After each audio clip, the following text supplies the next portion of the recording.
Fear is one of those things that's just hardwired into us. But what we're afraid of and even how we get scared, well, that's always changing.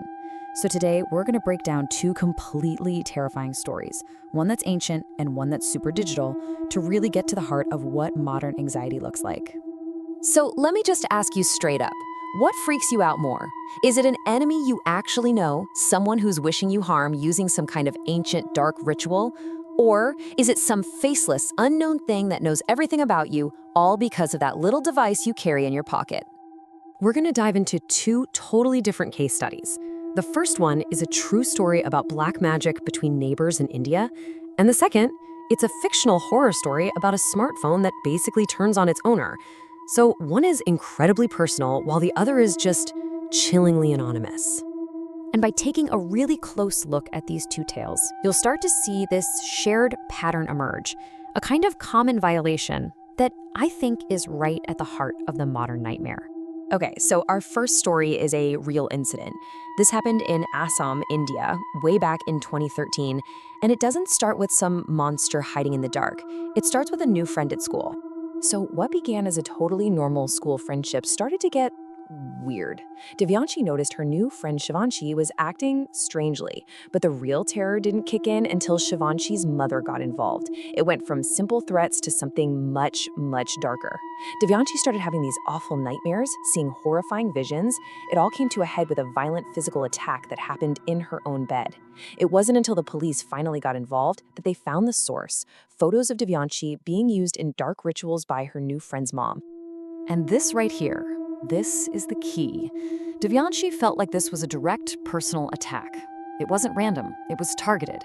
This kind of fear is ancient. This feeling that someone you actually know is using these unseen forces to deliberately invade your life and hurt you.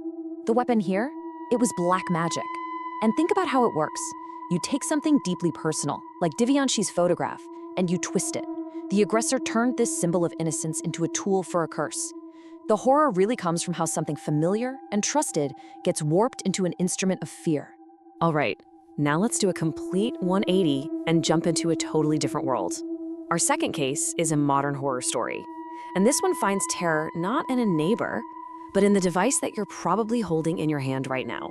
So it starts at 2:17 in the morning with one notification from some unknown app. It just says, sync complete. Then another message pops up, all on its own, we know you're awake. The phone starts playing videos the owner has never seen before, of them sleeping, of them just staring at their phone. And the final awful reveal is a video from the corner of their own room, showing a figure just watching them. And then the process ends with one last terrifying message. You are now backed up. And this is such a profound betrayal, right? The very device that holds your memories, your private conversations, your entire life is now the instrument of your terror. It's not just a tool anymore. It's an accomplice to whatever is watching you from the shadows. But the horror doesn't stop. The story's final lines reveal that the surveillance is never ending. The threat isn't over. It's just ongoing. It creates this kind of digital prison where even watching the evidence of the violation becomes part of the violation itself. Okay, so let's pull these two stories together. On one hand, we have ancient magic. On the other, futuristic tech. They seem like polar opposites, but when you get down to it, are they really that different? Well, on the surface, yeah, they are. The human horror is personal, It's rooted in a real conflict with a real person.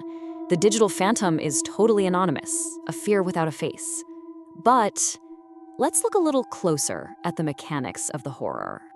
And this is where it all clicks. In both cases, the invader is something you willingly let into your life, a neighbor, an app. The weapon turns something personal against you, a photograph in one, your own data in the other. And the ultimate violation is the invasion of your safest spaces, your home and your body, or your memories and your privacy. And that, right there, is the crucial link. It doesn't matter if it's a neighbor turning a friendship into a curse, or a smartphone turning convenience into surveillance. The underlying mechanism is exactly the same. They both work by taking something you trust and completely corrupting it to use it against you. So, why do these stories hit such a nerve with us today? Well, it's because they tap into a very real, very current anxiety we all have about just how fragile our safety really is. The methods might evolve, from black magic to data breaches, but the violation feels identical. Both of these stories show us that our personal sanctuaries, whether they're physical or digital, can be broken into. The ultimate horror isn't really the ghost or the curse, it's the total loss of control.